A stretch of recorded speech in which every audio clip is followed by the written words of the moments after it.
요한복음 14장 12절의 말씀을 같이 보겠습니다. 내가 진실로 진실로 너에게 이르노니 나를 믿는 자는 내가 하는 일을 그도 할 것이요 또한 그보다 큰 일도 하리니 이는 내가 아버지께로 감이라. 아멘. 아멘.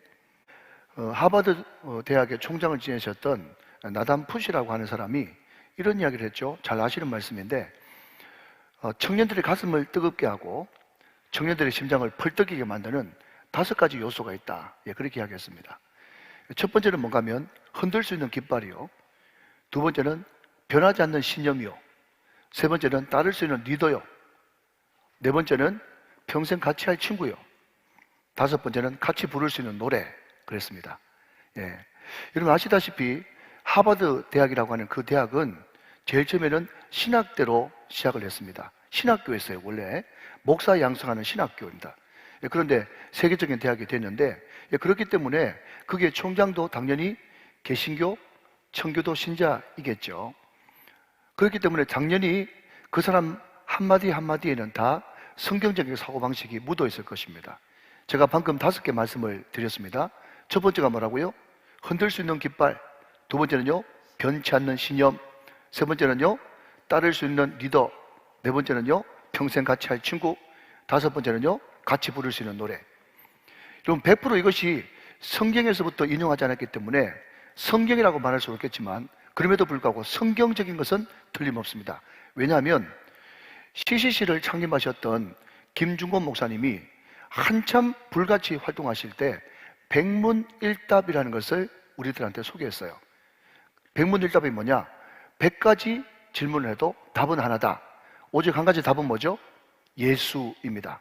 자, 다 들어보십시오. 다 들어보셔야 돼요. 고개 숙이면 안 돼요. 우리 중고등부 청년분 다 들어보세요.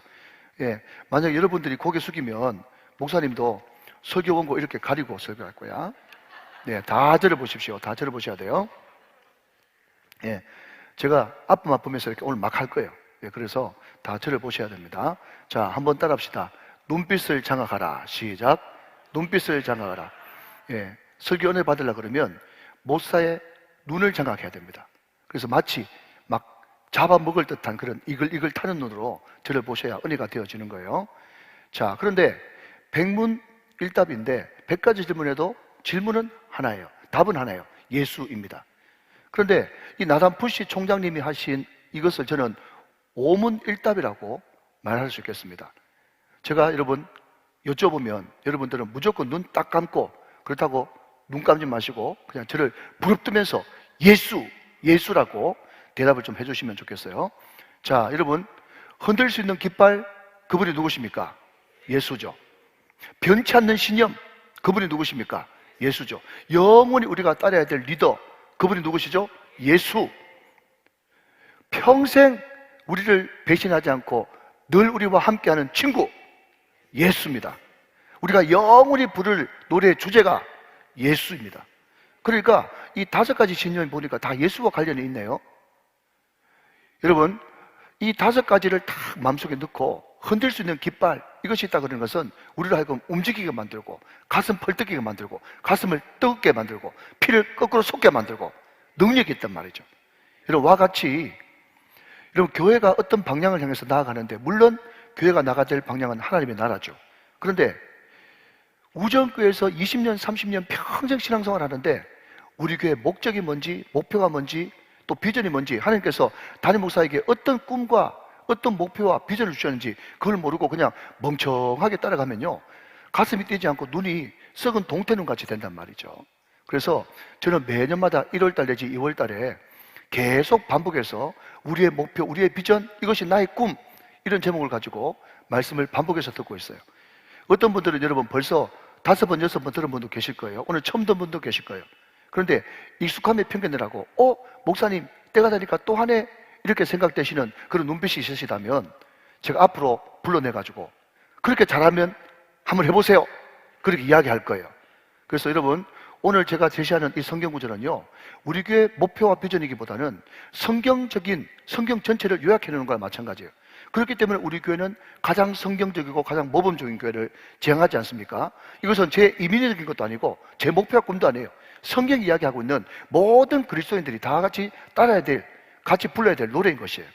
그래서 여러분, 성경의 전체 흐름을 한번 쭉 살펴보면서 이것이 저의 비전과 목표이자 여러분의 비전과 꿈이 되시기를 주님의 이름으로 축원합니다. 우리가 방금 읽었듯이 요한복음 14장 12절 말씀에 내가 진실로 진실로 너에게 이르노니 나를 믿는 자는 내가 하는 일을 그도 할 것이요 또한 그보다 큰 일도 하리라 그랬어요. 여러분, 우리가 예수 믿고 나면요 당연히 성령을 받습니다. 성령은 하나님의 영이고 예수님의 영이기 때문에 우리 안에 하나님이 들어와 계신 것이고 예수님이 들어와 계신 거예요. 그러면 예수의 영이 들어와 있기 때문에 우리는 당연히 예수 믿고 난 다음에 당연하게 생겨야 될 꿈과 마음이 있어요. 그게 뭔가 하면 예수님이 하신 일을 나도 하고 싶다. 아멘. 이게 당연한 것입니다. 특별한 것이 아니고요. 그런데 우리 예수님은 육신의 몸을 입고 오신 하나님이기 때문에 2000년 전 갈릴리 주변에 팔레스타인 이스라엘 지역에 살았기 때문에 그때는 과학적인 문명을 전혀 혜택받지 못했어요. 그렇기 때문에 우리 예수님은 걸어서 기껏해야 배 타고 나귀 타고 또 낙타 타고 그 지역을 움직일 수밖에 없었지만 우리는 2000년이 지난 지금 우리는 비행기를 비롯해서 온갖 과학 문명을 다 혜택받고 있습니다. 그죠? 지금 한국에서 설교하는 것도 미국에서 지금 듣고 있거든요. 이 얼마나 놀랍고 대단한 것입니까? 그러니까 그 모든 과학적인 문명을 내가 다 혜택을 누리고 있으니 그것을 이용해서 우리 예수님은 팔레스타인 지역에서 말씀을 전했지만 나는 전 세계를 다니면서 주님을 전가하고 싶다. 할렐루야. 이보다 더 큰 일도 하리라. 이것을 당연히 꿈꿔야 된다는 거예요. 제가 늘 자주 쓰는 편입니다. 이것이 특별한 것이 아니고 당연한 것입니다. 예수 믿는 사람이면 누구나 이런 꿈을 꿔야 된다는 거죠. 자, 그렇다면 우리 예수님이 도대체 하나님이신 예수님이 이 땅에 무엇 때문에 오셨냐? 오신 목적을 알아야 우리가 예수님처럼 살 수 있지 않겠습니까? 자, 여러분, 성경은요 이렇게 이야기합니다. 마가복음 10장 45절 말씀에 인자가 온 것은, 인자가 누구죠? 예수님이에요. 자, 고개 들어 나를 봐요. 슬퍼하지 말아요. 예, 저를 보십시오.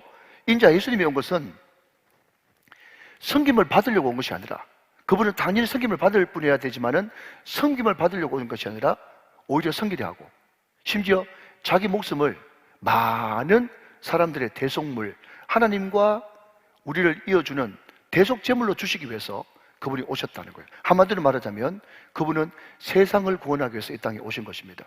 자, 한 구절 더 볼까요? 마태복음 9장 13절 말씀에 너희는 가서 내가 긍휼을 원하고 제사를 원하지 아니하노라 하신 뜻이 무엇인지 배우라. 나는 의인을 부르는 것이 아니라 죄인을 부르러 왔다. 이것과 연관된 말이 건강한 자에게는 의사가 필요 없고 병든 자에게야 의사가 필요한데 나는 병든 자를 구원하기 위해서, 죄인을 구원하기 위해서 이 땅에 오신 진정한 의사가 바로 나다. 결국은 또 세상 구원하기 위해서 우리 주님께서 이 땅에 오셨다는 거예요. 자, 한 구절 더 볼까요? 그 유명한 삭개오 말씀과 연관된 누가복음 19장 10절 말씀 보니까 같이 읽습니다. 낭독자는 잊지 마시고 저와 같이 시작. 인자가 온 것은 잃어버린 자를 찾아 구원하려 합니다. 구원하러 왔다는 거예요. 우리 예수님이 온 것은요. 자, 한 걸음 더 나가서 구원할 뿐만 아니라 요한복음 10장 10절 말씀 보니까 한 번 더 시작. 도둑이 오는 것은 도둑질하고 죽이고 멸망시키려는 것 뿐이요, 내가 온 것은, 예수님이 온 것은 양 우리로 하여금 생명을 얻게 하고 더 풍성히 얻게 하려는 것이다. 아멘. 우리 예수님이 오신 것은 결국 세상을 구원하고 우리에게 행복을 주시기 위해서 이 땅에 오셨다는 거예요. 여러분, 우리가 귀에 못이 박히도록 교회에서 전도 하니까 전도가 아무것도 아닌 것 같지만 전도가 뭔지 아세요? 전도는요, 세상을 바꾸는 거예요. 하나님이 세상을 이처럼 사랑하사 할 때 그 세상은요, 세상을 다른 말로 바꾸면 사람이라고 바꾸면 틀리지 않습니다. 거기에 세상에 자기 이름 넣어도 맞아요. 우리 주님이 원하시는 것은 세상 구원이고 사람 구원이고 모든 자연 만물이 예수님 안에서 다시 회복되는 것이 우리 예수님의 소원이고 이 땅에 오신 목적입니다. 우리가 인정하든 인정하지 않든 우리는 아담과 하와의 죄 이후에 공중권세 잡은 마귀가 우리의 왕이 되고 주인이 돼가지고 우리는 예수 믿기 전에는 그 마귀에게 우리의 마음과 생각이 뺏겨서 그 사람이, 그 마귀가 의도한 대로 우리는 지금 움직이고 있어요. 그런데 예수님이 오셔서 예수를 영접하고 받아들임으로 말미암아서 우리를 이때까지 지배하고 있던 그 마귀가 쫓겨나가고 예수님이 우리의 왕이 되셨습니다. 예수님이 우리의 주인이 되셨습니다. 그러니까 믿음은 뭔가? 믿음은 주인 바꾸는 것이다 말이에요.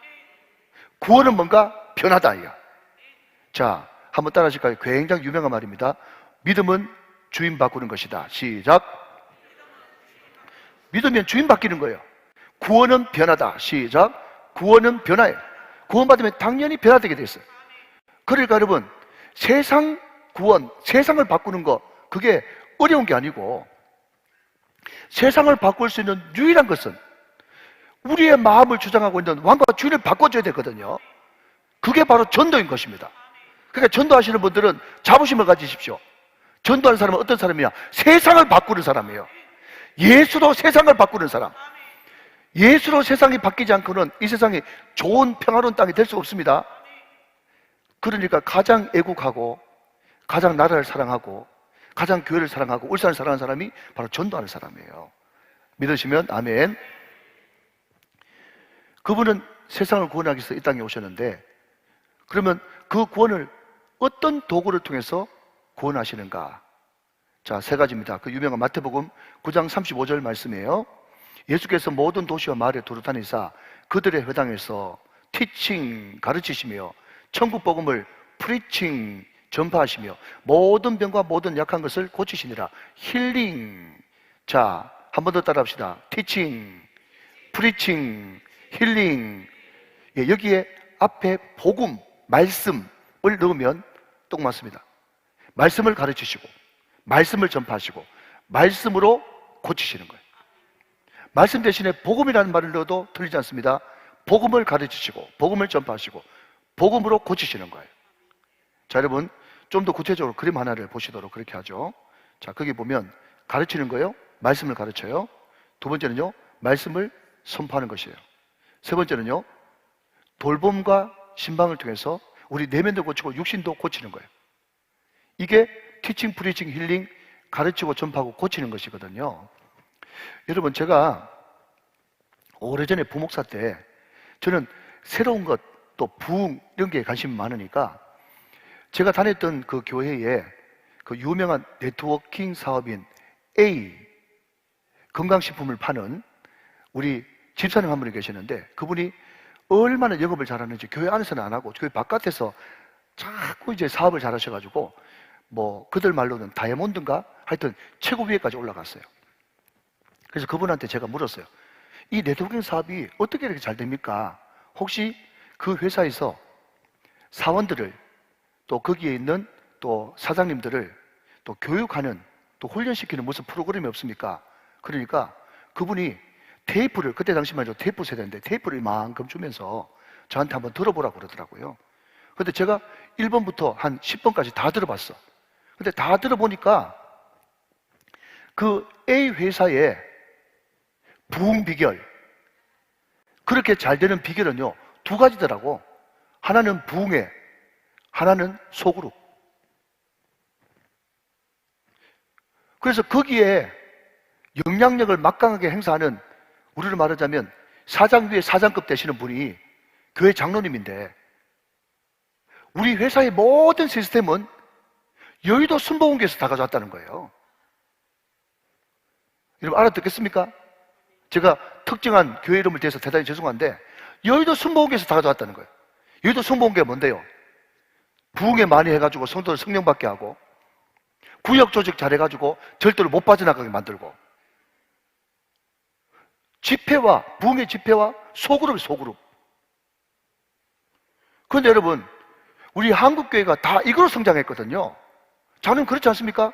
부흥해가지고 은혜 받고 구역 예배 철저하게 해가지고 성도들 관리하고, 그래서 교회가 성장했잖아. 그런데 어느 순간부터 부흥회도 없어져. 교회에서 구역도 약해져. 그러니까 교회가 점점 짜부러들 수밖에 없는 거죠. 그 당장 수순 아니겠어요? 왜 부흥회를 안 합니까? 물어봤더니 강사가 와가지고 헌금을 설교를 많이 해가지고 안 한대. 그럼 그런 사람 안 부르면 될 것 아닙니까? 제가 여러분 너무 애가 타는 것은 뭔가 하면, 우리가 어영부영하는 사이에 좋은 것을 다 세상에 다 이단에 빼앗겨버렸어. 오늘 여러분 이거 악마의 편집하면 안 됩니다. 여러분 제가 누누이 말씀드리지만 여호와의 증인이 누가 여호와의 증인이요? 우리가 여호와의 증인입니다. 또 이거를 또 목사님이 여호와의 증인이라 했다더라 해가지고 또 잘라가지고 그러면 안 되는 거예요. 우리가 진짜 오리지널 여호와의 증인이에요. 맞죠? 여러분 구원파 얼마나 좋습니까? 우리가 구원파예요. 진정한 구원파가 우리라고. 요한계시록, 다니엘서, 에스겔서 그 묵시록이 다 우리 책인데 우리가 여러분 자꾸 이단 시비를 걸고 서로 물어뜯고 하는 사이에 이단들이 다 묵시록을 다 가져가 버렸단 말이죠. 여러분 복음방이라고 들어보셨어요? 미안하지만 복음방이 뭡니까? 소그룹이에요. 옆에 있는 여러분 어머니 할매, 어머니 하나님 섬기는 여기는 말이죠, 어머니의 마음 그래가지고 얼마나 젊은 세대들 많이 위로하고 사랑해 주는데 그게 여러분 소그룹이에요. 소그룹.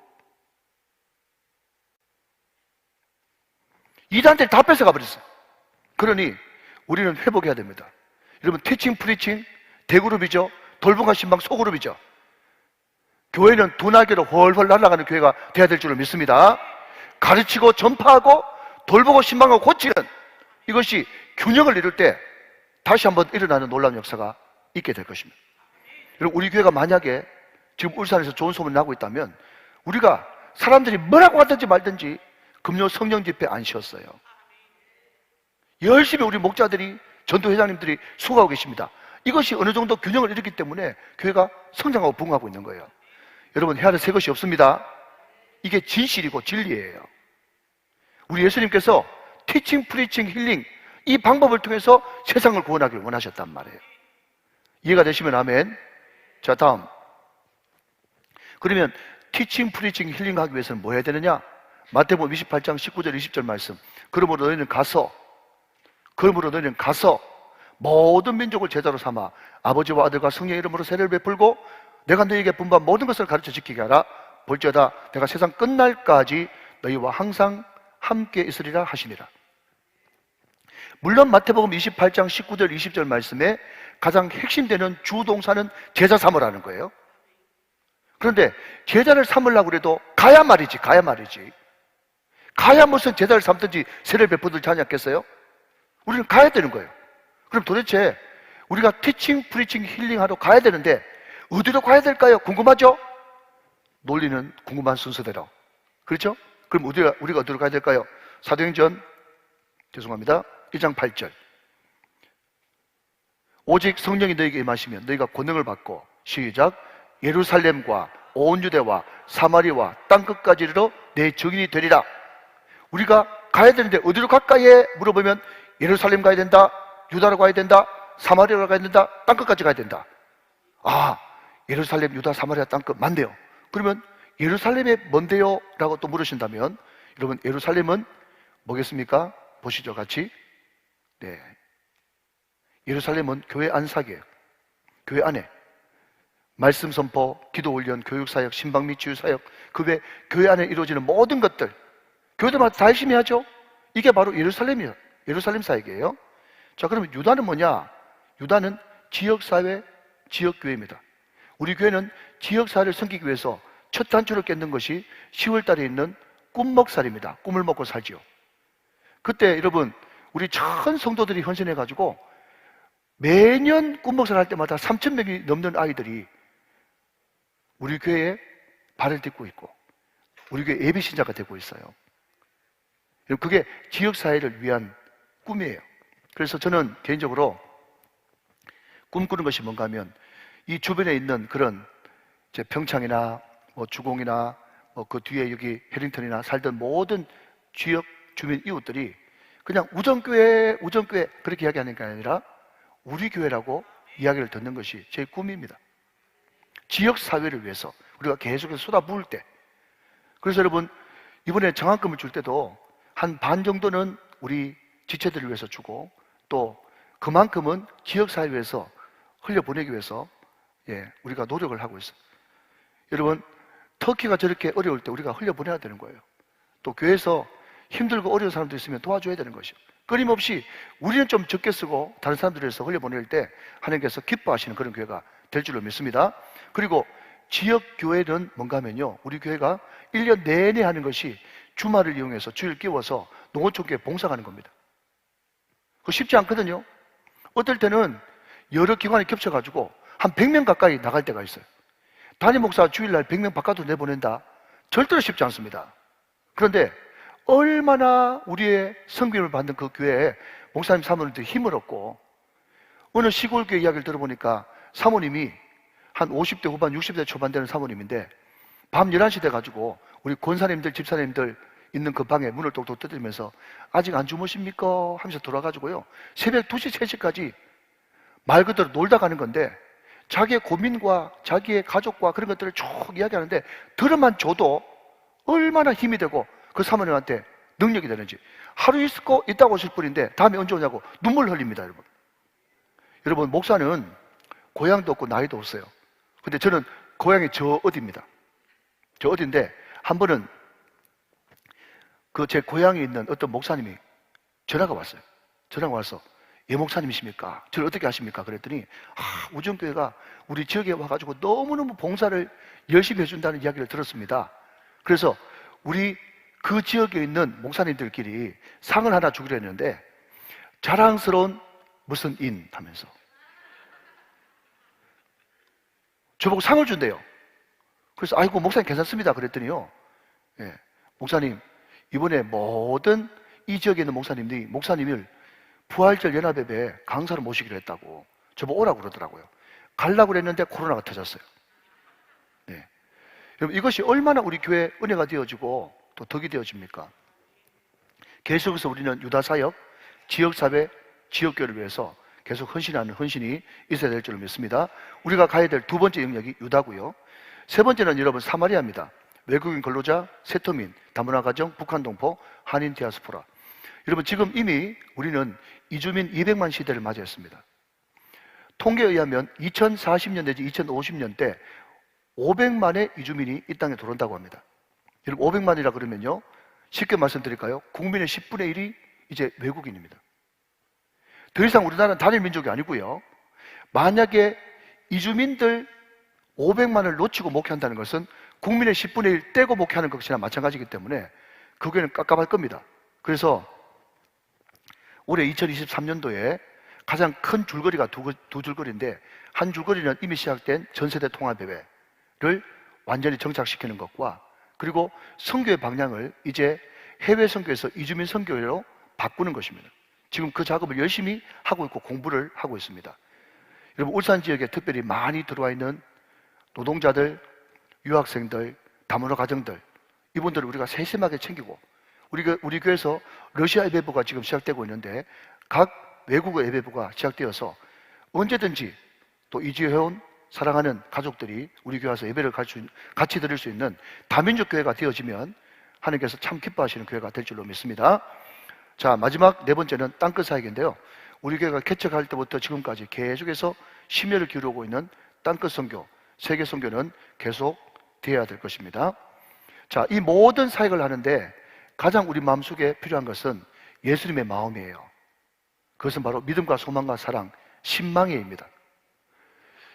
사람들은요, 성경을 외도해서 이 땅에 있을 때는 믿음, 소망, 사랑이 있지만은 천국 가면 사랑밖에 없다, 그렇게 이야기하는데 성경에 도대체 어디 있어요? 오늘 고린도전서 13장 13절 말씀 보니까 그런즉 믿음, 소망, 사랑 이 세 가지는 항상 있어요.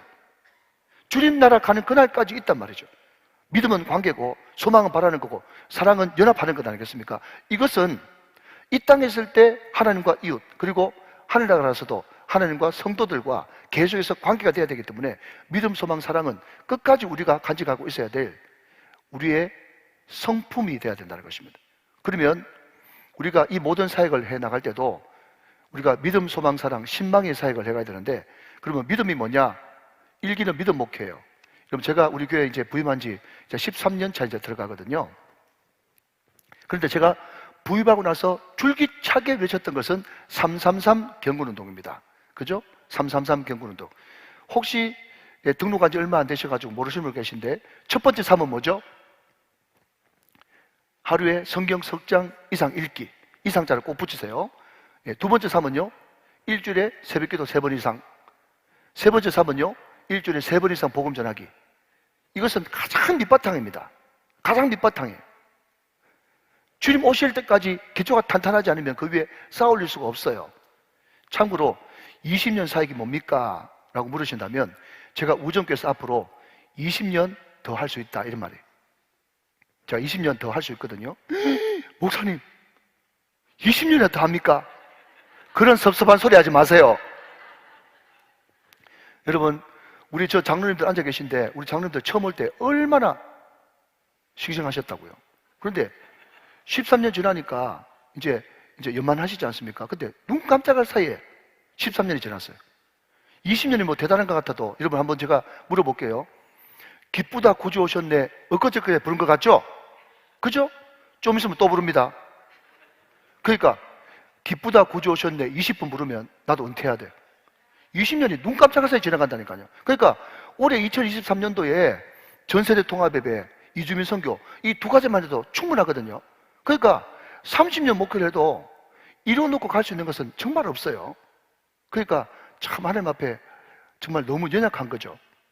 그렇지만 그렇기 때문에 딱 집중력을 가지고 줄기차게 우리는 밀어붙여야 되는 거죠. 자, 주님 오실 때까지 333 경건운동은 변하면 안 됩니다. 아멘. 자, 두 번째는요, 2기 소망목회입니다. 소망목회. 자, 이것을 2030년까지 제가 꾸준하게 해나가겠다. 그냥 소망이 뭐냐라고 물으신다면 다양하게 설명할 수 있겠지만 저는 그 교회가 소망이 있으려고 그러면 두 가지, 가정과 다음 세대가 반드시 회복돼야 그 교회에 소망이 있는 것입니다. 가정이 교회처럼 교회가 가정처럼. 아멘. 그래서 여러분 미리 좀 광고 말씀을 드리면 5월 셋째 주에 우리 가정사역의 원조 되시는 송기론 목사님, 하이패밀리의 송기론 목사님을 제 강사로 모시고 금요일과 토요일 주일 우리가 가정 부흥회를 합니다. 금요일 날에는 금요 성령 집회, 토요일 날에는 30대, 40대 부부 30상을 따로 이렇게 신청을 받아가지고 30대, 40대 그 가정을 어떻게 꾸려나갈 것인가 그에 대해서 집중적으로 말씀을 듣고요. 그 다음 차에 50대, 60대 30가정을 또 모집하도록 그렇게 하겠습니다. 그리고 주일날에는 우리가 가정주일, 주일 예배를 드립니다. 우리 교회는 선교주일에 한 번, 5월달에 가정주일에 한 번, 두 번은 외부 강사 전문가들을 모시고 우리가 말씀을 주일날 듣는 시간이에요.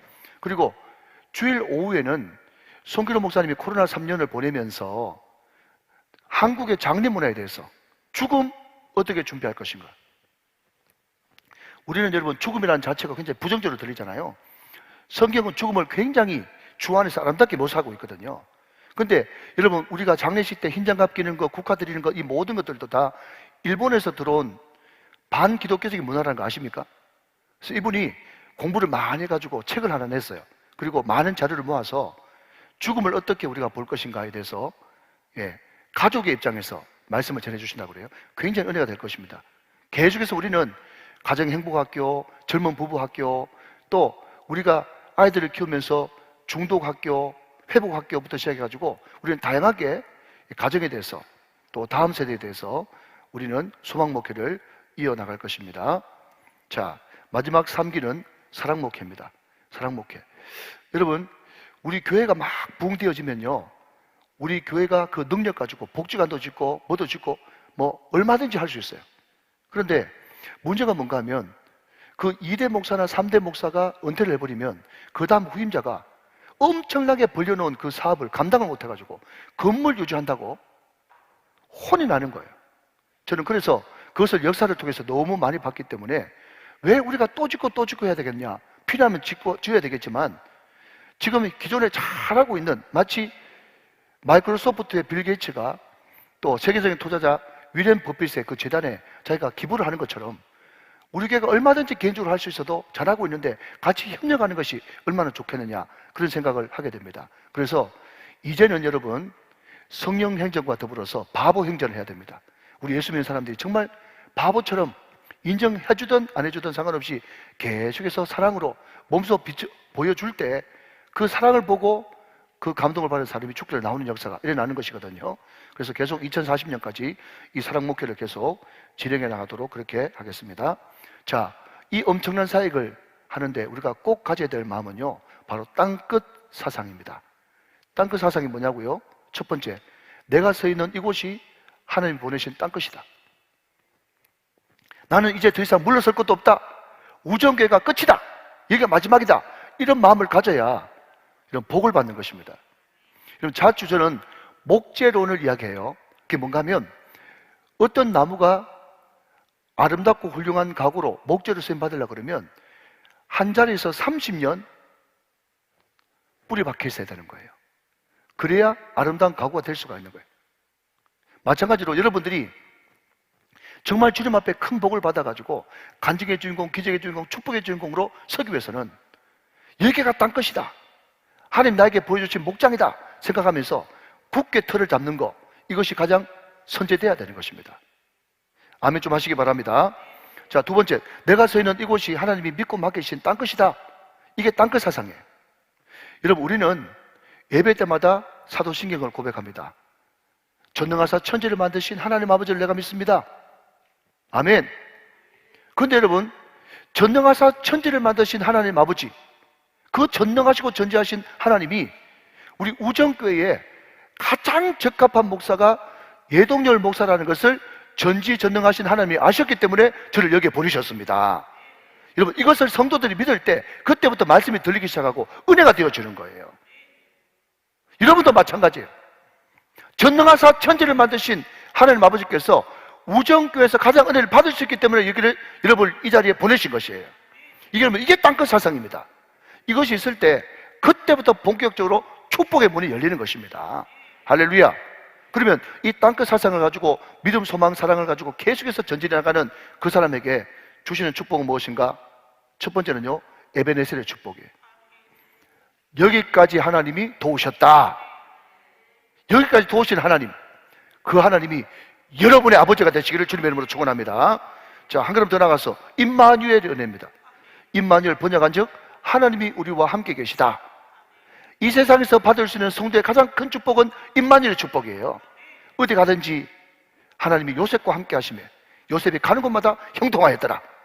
여러분, 감옥에 가도, 순경 가운데 있어도, 어떤 고난 가운데 있어도, 건강하든지 병들든지 행복하든지 힘들든지 간에 하나님께서 함께 하시는 자체가 형통의 줄을 믿으시기 바랍니다. 임마누엘의 축복이죠. 세 번째는요, 여호와 일입니다. 여호와 일에 이것을 좀 더 길게 늘려서 쓰면 하나님께서 그 사람에게 무엇이 있어야 될 줄 알고 미리 준비해 주신다. 할렐루야. 이게 여호와 일입니다. 예배하시는 축복이죠. 땅끝 사상을 가지고 믿음, 소망, 사랑을 가지고 말씀을 붙들고 끝까지 예수님처럼 살 때 이런 복이 임하게 된다는 거죠. 마지막 네 번째는요, 여호와 니시입니다. 이기는 축복이에요. 여러분, 이기는 자만이 간증의 주인공이 될 수 있습니다. 이기는 자만이 기적의 주인공이 될 수 있습니다. 이기는 자만이 축복의 주인공이 될 수 있습니다. 반드시 그런 역사가 일어나야 되는 것이죠. 자, 여기까지 하고요. 이제 PS 추신으로 여러분에게 정말 중요한 한 가지 꿀팁을 드리고 마치도록 하겠습니다. 그게 뭔가 하면 우리 교회가 뭘 하지 않습니까? 예를 들면 화목 새벽 제자 훈련을 한다. 새로 시작하는 것 아닙니까? 그러면 이것을 하기까지 5가지 프로세스가 있어요. 그래서 특별히 오늘 모든 다음 세대들과 또 회사를 경영하시는 리더 되시는 분들은 이 5가지 프로세스를 잘 기억하셔가지고 여러분 직장에도 사업에도 적용해 보시기를 바랍니다. 자, 첫 번째는 뭔가 하면요, 도대체 그 일을 하려고 하는 성경적 근거가 뭐냐? 이거 빠져버리면 아무것도 안 해요. 도대체 그 일을 하는 성경적 근거가 뭐냐? 뭐 쥐어짰으라도 성경적 근거를 말을 해놔야 돼. 우리 특별히 대한예수교 장로회 합동측은 이거 없으면 아무것도 아니야. 성경적 근거가 뭐냐? 두 번째, 성도들의 현실과 현장 이해. 이렇게 되는, 이게 어려운 말이고요. 제가 쉬운 말로 바꿔볼게요. 왜 그걸 지금 해야 되느냐? 왜 그걸 지금 해야 되느냐? 자, 여러분 보십시오. 제가 10년 넘게 계속해서 333 경건운동을 하고 또 우리가 성경 읽기 표로 설교를 해보니까 1장, 3장, 7장, 9장 하니까 이가 빠진 것 같아가지고 안 좋더란 말이죠. 그러면 우리 성도들이 그냥 쭉 말씀을 들을 수 없을까? 그런 열망들이 있고요. 또 3월 달에 제자훈련을 시작하니 우리 성도들이 다 참여할 수 있는 새벽에 아예 꼼꼼하게 강의 설교를 하자. 얼마나 적절한 타이밍입니까? 아멘 할 때 아멘 하고, 네. 왜 그걸 지금 해야 되는가? 그에 대해서 질문, 답을 해야 돼요. 자, 세 번째. 성공 사례 탐구, 모범교회 현장. 자, 여러분, 교회 일이 또 인생이 특별한 것이 있습니다. 제가 한번 해볼게요. 자, 1월달 신년이죠. 선교주일. 2월달, 2월달 개혁맞이 특세. 3월달 봄제자훈련. 4월달 고난주간 부활주일. 5월달 가정의 달. 6월달 호흡보훈의 달. 강습의 달. 7월달 8월달 수련의 달. 휴가. 9월달 가을 제자훈련 시작. 10월달 40일 특세. 11월달 우만추. 12월달 크리스마스. 여러분, 이게 우리 교회만 그렇습니까? 다들 여러분 정상적으로 좀 열심히 한다는 교회는요, 다 똑같아. 그런데 여러분, 경험이 없는 사람한테, 특별히 우리 부목사님들이나 그런 분들이 경험이 절 없는 분들이 와가지고 뭐 기획해보라 그러면요, 그냥 하얀 백지 5명이 둘러 앉아가지고 그거 놓고 그냥 막 머리를 싸매고 하긴 해야 되는데 눈만 끔뻑끔뻑 하고 있어. 죄송합니다. 지금 우리 부목사님들 너무 잘하시는데 제가 그냥 예를 든 거예요. 제가 그때 일을 가르쳐주죠. 다른 교회에서 이거 해본 교회, 성공적으로 해본 교회 샘플을 가져와라야. 다 있습니다. 다 있어요.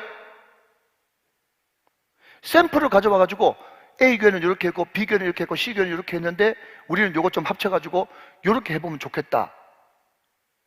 모범 사례가 있잖아. 여러분, 그것을 충분히 참조하고 카피할 건 카피하고 우리가 모방할 건 모방하고 창조할 건 창조해야 실수를 줄일 수 있습니다. 해야 될 새 것이 없어요. 모든 부서 맡은 부장들도 다 잘 들으시라고. 불쑥 한 번도 다른 것에서 해보지도 않은 것을 가져오지 말고 충분히 임상이 된 것을 가져오라 해야. 왜? 성도들의 헌금을 그렇게 함부로 쓰면 안 돼. 자, 네 번째. 충분히 우리가 여러분 계획을 짠 다음에 기도하고 공부하고 다듬고 리더들이 그렇게 하는 저 과정을 거쳐야 되죠. 그리고 마지막 5번째는 어떤 한 사람한테 너무 몰리지 않고 또 균등하게 달란트대로 주님께서 감동 주시는 대로 일을 잘 배분해가지고 여러분 정말 중요한 거, 일 맡긴다고 되는 게 아니라, 자, 이것은 꼭 따라 하셔야 돼요. 점검, 또 점검. 점검을 계속 해줘야 중간에 머물고 있다가 또 하고 하는 거예요. 점검을 해줘야 됩니다. 점검. 목사님, 우리를 못 믿습니까? 여러분 못 믿는 게 아니고 여러분 체질을 못 믿어요. 열심히 꾸준하게 하는 체질이 아니니까 끊임없이 점검 해주고, 우리 중고등부 같은 경우에도 계속해서 설교를 또 점검해주고 해야지 또 쓰고 작심삼일하고 또 그렇게 하는 거예요. 여러분, 이 모든 것들이 이루어지기 위해서는요, 거기에는 반드시 성령의 강력한 역사가 필요한데, 그러면 성령의 강력한 역사를 어떻게 경험하게 될 것인가? 이번 주 금요일 날 금요 성령 집회 시간에 말씀드리겠습니다. 할렐루야.